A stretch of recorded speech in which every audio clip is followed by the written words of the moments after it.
Good evening and welcome to episode 286 of the Private Property Podcast. I'm your host, Uzamantungwa Kumalo. It's a Monday edition of the Private Property Podcast. I hope you've had a good weekend. I know we got rather bad news from our president over the weekend, and many of us are going to be affected by the adjusted level 3 that we're currently in. I do hope that all of you will be able to be as safe as possible, especially as we're hearing news of how devastating this new COVID variant effectively is.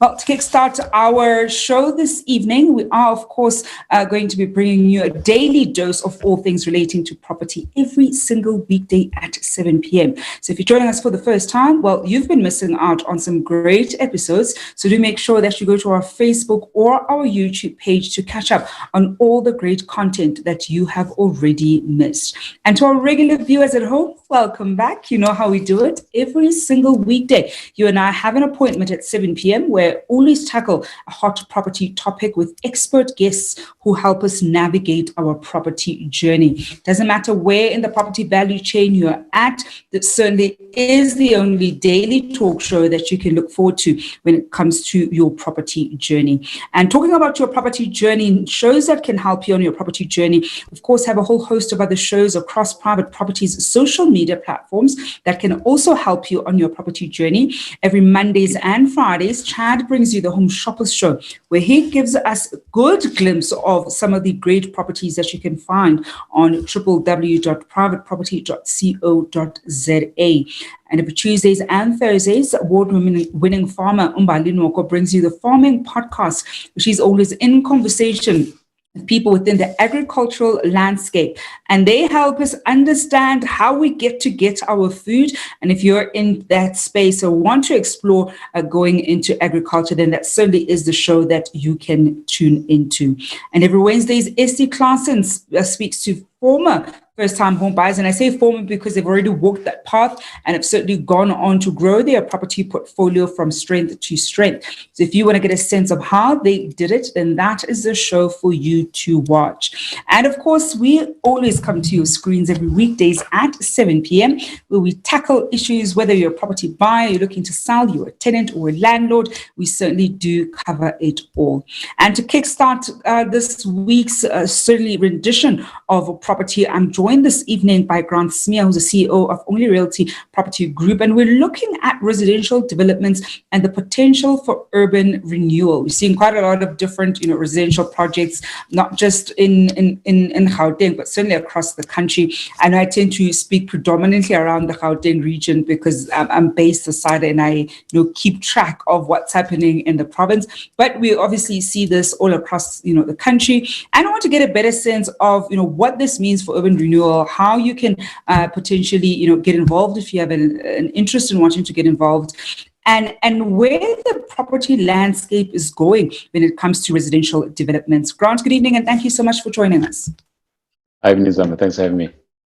It's only a pleasure, Grant. So I think a very good starting point, because it's one of those things that I, sometimes been mentioned on the show.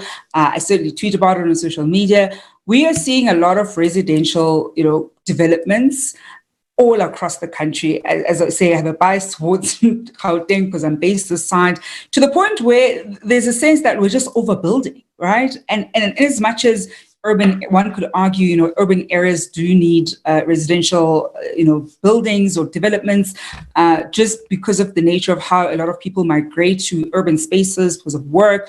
But we are also seeing some of them, staying vacant or taking longer to get to the next phase and the next phase of the development. Are we overbuilding? Because I feel as though we in certain areas, we're certainly more subscribed than we probably need to be, particularly at a certain price point, because there are also only so many people that can access a property at certain price points. And we know this because we track, our labor numbers, which are not great at all. We track SARS data, which, paints a very dismal picture about South Africans and how much we earn or don't earn. So are we overbuilding? What's your take on this one, Grant?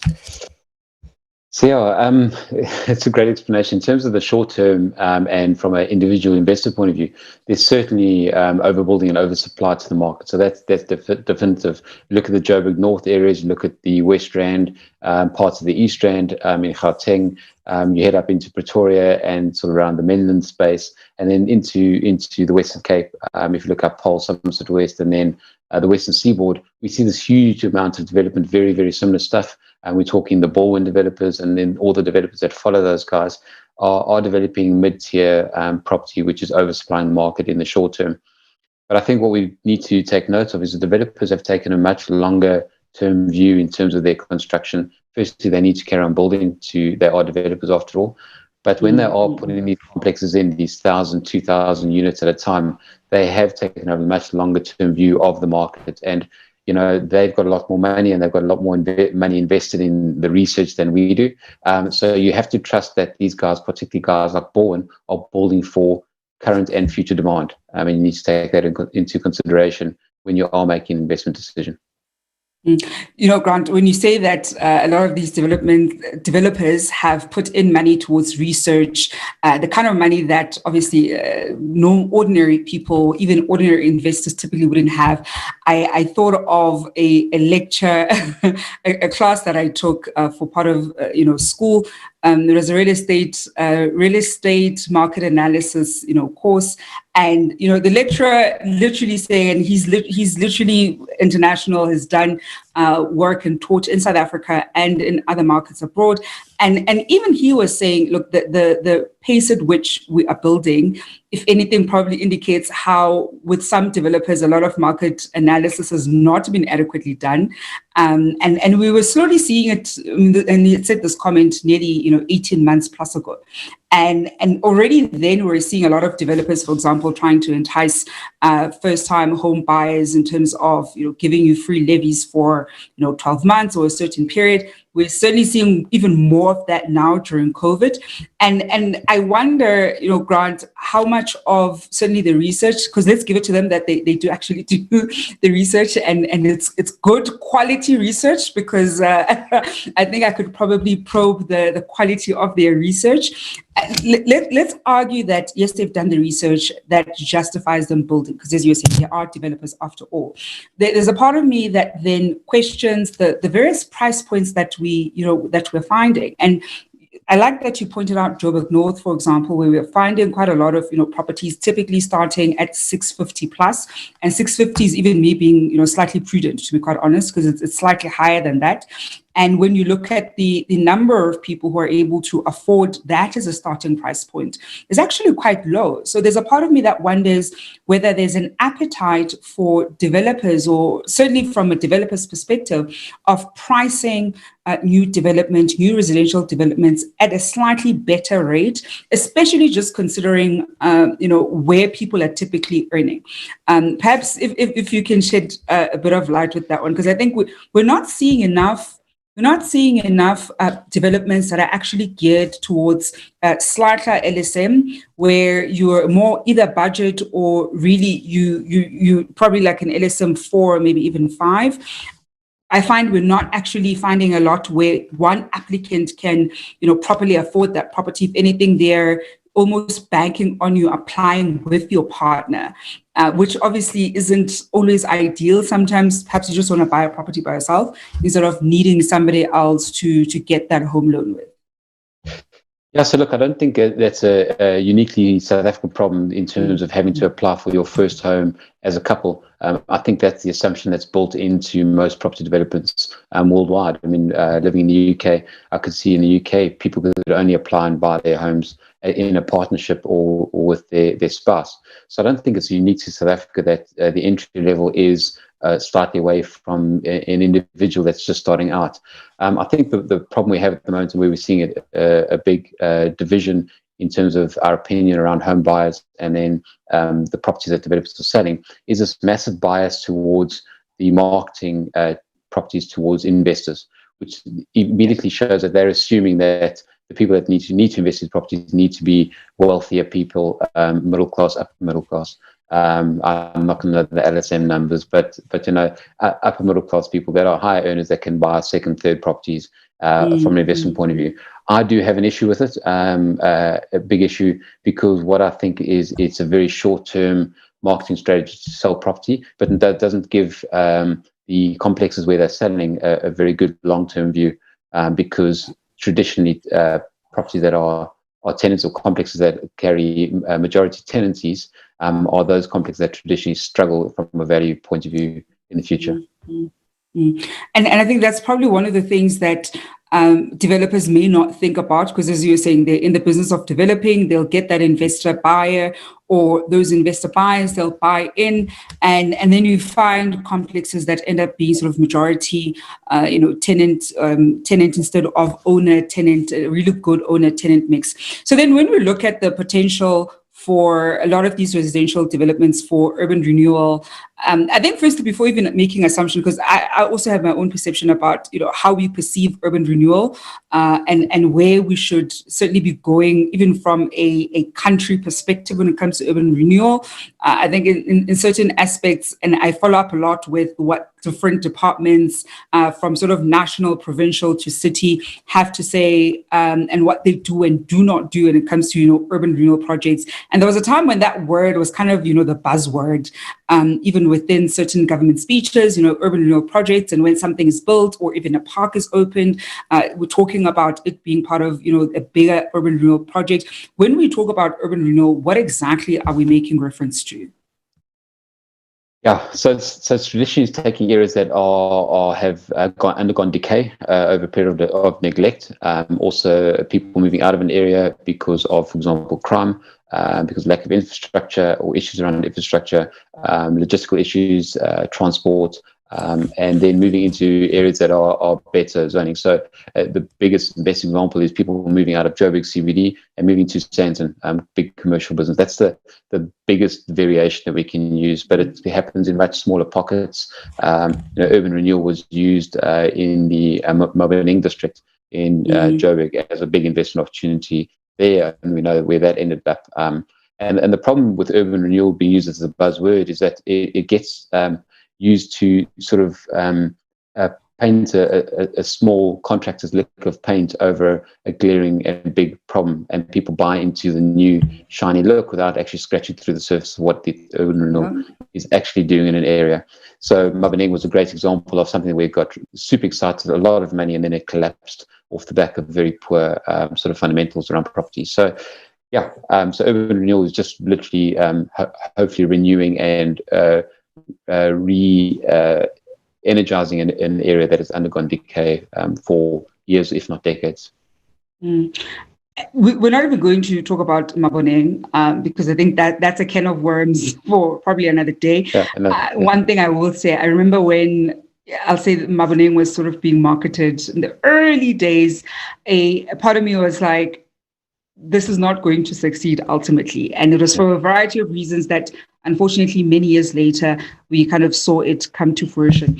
You mentioned, Grant, and I love that you brought this up, how some of the reasons or part of the bigger sort of core of why some urban renewal projects tend to not do well or tend to, ultimately, not succeed is that certain real estate fundamentals around property are sort of not ticked off and attended to. Perhaps take us through what those fundamentals are, because I think more than anything, especially for property investors who are looking at those kind of areas, because there are those nodes, and I'm thinking of Joburg. There's certain parts, certainly in the south of Joburg, where a lot of property, entrepreneurs have seen them buying up in, certain areas because of the close proximity to, the city and where people need to go. But it's also, suburbs that are now slightly run down, and there's a bit of money that's, slowly being put into kind of, revive those spaces. When we say that urban renewal projects sometimes don't succeed because real estate fundamentals aren't essentially taken care of, what are those fundamentals that you make reference to? So sometimes I think urban renewal projects have got really big marketing budgets, and they really build a lot of hype around the properties themselves and the opportunity and the returns or potential returns that can be created in those investments. And I think a lot of it is, let's go back to the research comments earlier, is a lot of that is based on very biased sort of one-sided research, which is not interrogated properly by the investors. So the marketing budgets create a lot of shine and hype around these spaces where the location maybe isn't ideal, but the marketing sort of brushes over it and points you to this potential of return that is unrealistic. So first one is location. Second one is convenience. So the convenience to get to certain areas. So they might be built or they might have bought their property cheap because it was located poorly, or it doesn't have easy access to amenities or transport. So I think it's really around that. And then the other one is, and the big one is security here. And in South Africa, that's a big part of our buying decision is security. And I think although security can be provided, and we can use the south of the Joburg CBD as an example, there's a few investments there where people have bought into it on the basis of this precinct security that is non-existent, unfortunately, or ineffective. So it exists, but it's ineffective. And I think that then creates the additional problem where those properties then sit empty and then it continues going. And the last one, I think is a big one, is you've always got to buy for demand, no matter what. And I think demand is created through marketing hype to sell a property, but is there a real underlying demand for those properties from a price point of view, from a location point of view, and as well as the amenities provided by those buildings? If you are just joining us this evening, I'm in conversation with Grant Smear, who's the CEO at Only Realty Property Group. We're looking at residential developments and the potential for urban renewal. And I think this is a particular conversation that's great for property investors who are looking at identifying some of those suburbs, because we always talk about you want to get to those suburbs, before they kind of tip over. And oftentimes I've seen certainly a lot of people who are in that space able to get really good deals prior to it kind of tipping over, and more property investors sort of buying there, or first-time home buyers accessing properties there, and really understanding why it's so important to also thoroughly do your research before you buy into certain projects, especially when urban renewal is the buzzword that gets used, and we know that it gets used quite a lot. I mean, I haven't heard it as much of late, and I don't know whether it's because it's COVID or just the way that the market is right now, but it hasn't been one of those buzzwords of late, which I think is actually quite great, because in many contexts, it just also wasn't used in the right context. And for many, I think even sold people dreams just slightly. So if you have any questions and comments when we're talking urban renewal, I certainly want to hear from you. Perhaps even your thoughts on where you think, some of the next suburbs or areas that can fall in this category might be. And I might put you on the spot later in our conversation, Grant, and ask you where you think those nodes are. I know people are always looking for that. People ask me that all the time. I never give that answer. So I'll put you on the spot and saying it up front. So I'll put you on the spot. This is the one question I never answer, even on social media. But then, Grant, I think one of the things that I'm certainly keen on then, certainly, particularly for people who are looking at buying in that space, and we'll focus a lot on the investor buyer as opposed to, the residential buyer who just wants to live there themselves. The investor buyer, what should they be then looking out for when they kind of assess these kinds of areas? Because one of the key things that you've just mentioned is obviously always buy for demand, regardless of which area that you're buying in. With some, especially in this market, I'm seeing a lot of I'll say on paper, it looks like really good deals. So properties that look like they're priced really well. And this is just before you even do, desktop research on the area and the potential demand. And it's in the kinds of areas that would lend themselves to this. For prospective investors or those who are already in the space and looking to sort of broaden their property portfolio, what should they be looking out for, and how should they be going about assessing whether that is going to, in fact, be a good buy given the nature of the suburb that they are about to be buying in? So, I mean, a few things you really want to look at is firstly, how much is being built or developed in an area. I think, again, if you're buying for demand, you've got to make sure there's genuine demand and provide supply that is lower than the demand that is pre-existing. So not just an assumption. And I think if you look at areas, and there's certain areas, I'm going to pick some areas here, is sort of Parklands, North Sunningdale, area Sandown in the Western Seaboard.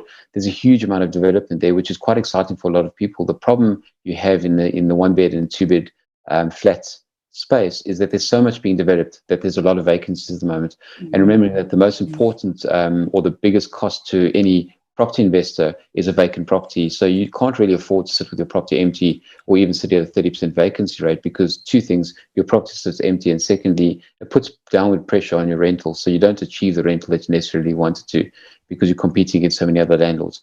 So I would consider firstly the supply of tenancies. So who are the tenants, where they're living, where do they work, where do they study, what are the amenities that are making people move to that area. And part two is how many other or how much competition do you have in that market, in that area? Are you buying into a Baldwin complex where there's another 1,000 units, potentially 800 of those are landlords and effectively competitors in the property investment environment for you?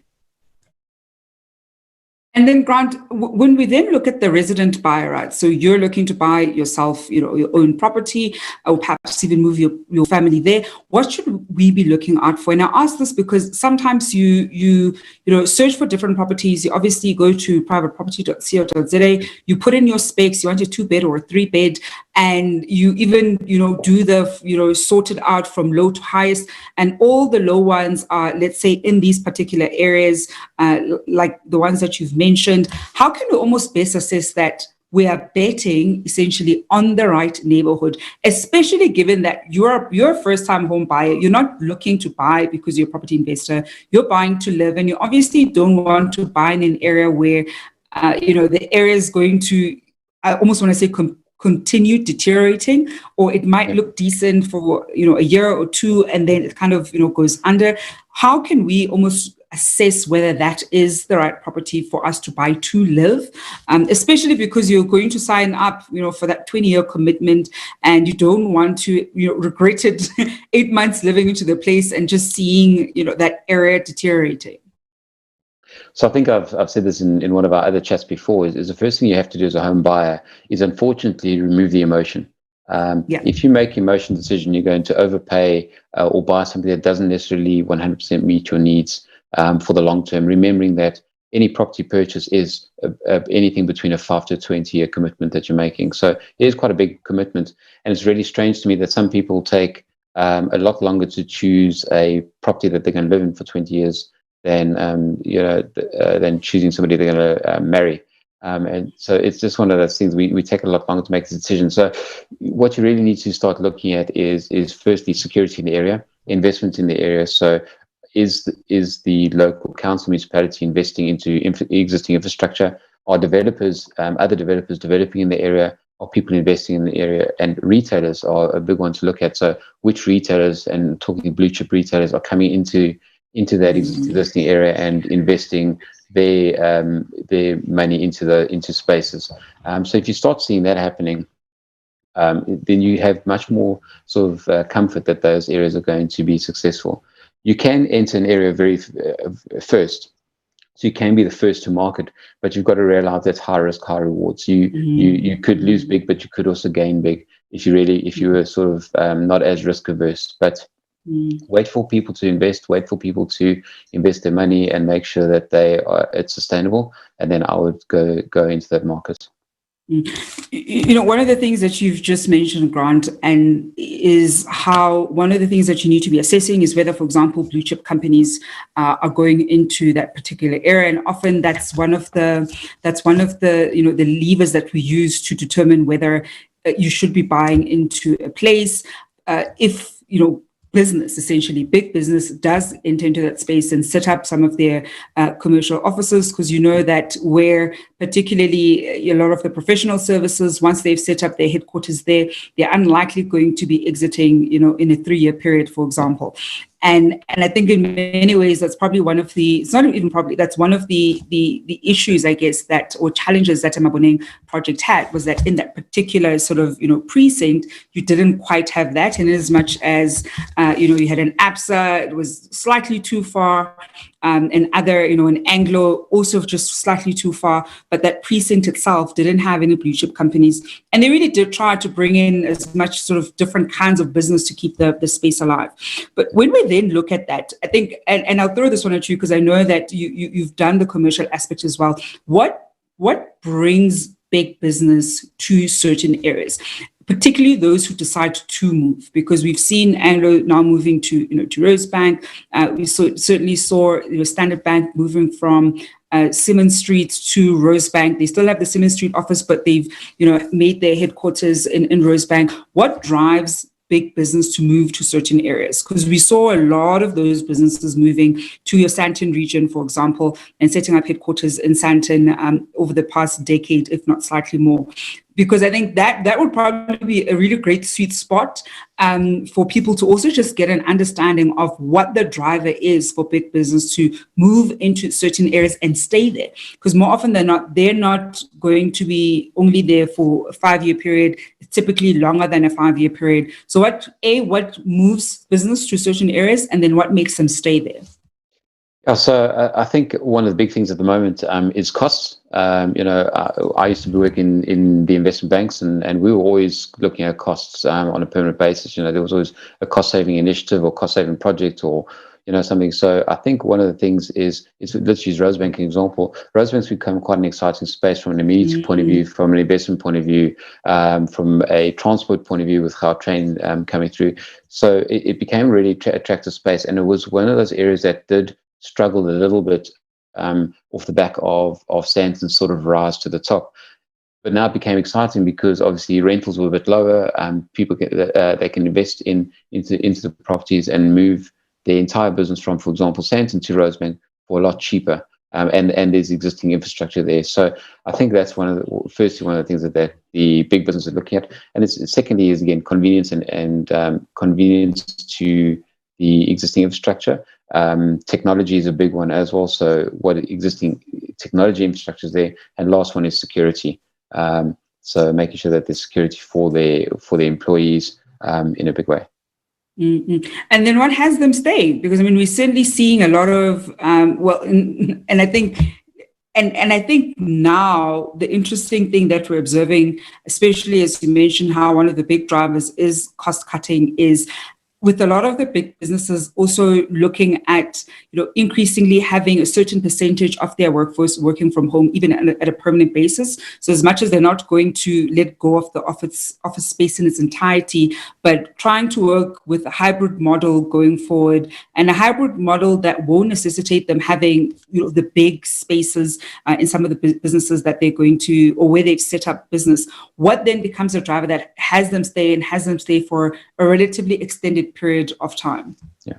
So I think the first thing to realize is the cost of moving is enormous. So the savings must be large. Yeah. So unless the alternative becomes really, really attractive to big business, they'll end up staying. So for example, if Rosebank remains reasonable from a cost perspective relative to the other options that they have, and let's be fair, from a big business point of view, there's not that many options that big business have to move to. So as long as the costs remain sort of fair and equitable, and then security for the employees is high for their employees in the area, then I don't see that they're going to move very easily. And let's add to that they usually, when they do move, because of the cost of moving, they do sign relatively long-term leases, particularly big business. So I think it's a combination of factors that keeps them there, and it's actually the combination of factors that it makes them move there that also keeps them there. And I think I'm putting you on the spot. I did say I'll put you on the spot before we leave. Some areas that people should be watching out for that have potential to probably be where, if you buy now, you're probably going to buy relatively lower. And those areas have potential to be slightly better, and the capital appreciation has potential to be better than what we're seeing in a lot of the more established areas. Yeah. So I mean, I think the urban renewal sort of idea, and it came off the back of a whole lot of developments we've been looking at across the country. And there's some exciting spaces in Gauteng. You have Menlyn on Main, that sort of precinct. And my big focus has been on this precinct living, because I think because of COVID and lockdowns, people want this convenience factor. And I think precinct living, example, Century City, Melrose Arch are great examples. So for me, the good opportunities lie in Menlyn on Main, are really exciting. In the Western Cape, we're looking at Conradi Park, which is out in Pinelands. I think that's a superb investment opportunity. Harbour Arch in Cape Town CBD is sort of more your high-end stuff, but again, around that urban renewal, exciting space. And then in Durban, you've got the Point development, which is a really exciting space in an area that's been struggling for a long time. And it's about time that there's some good investment into that space, making the Durban Point area quite an exciting opportunity at the moment. Well, Grant, we're going to leave it there. Thank you so much for being a good sport and answering the question that I choose not to answer when I get asked. It's always such a pleasure to have you on the show. Thanks, Summer. And that is Grant Smear, who's the CEO at Only Realty Property Group. And that has been the Monday edition of the Private Property Podcast with myself, Uzamantunga Kumalo. We're back on your screen on Tuesday. That's tomorrow evening at 7 p.m. You can see the remnants of the weekend is still slowly rubbing off of me. Well, I will go, and I will obviously leave you in the capable hands of Chad at 8 p.m. who'll be bringing you the Home Shoppers Show. Until tomorrow, hoping you're staying home and staying safe.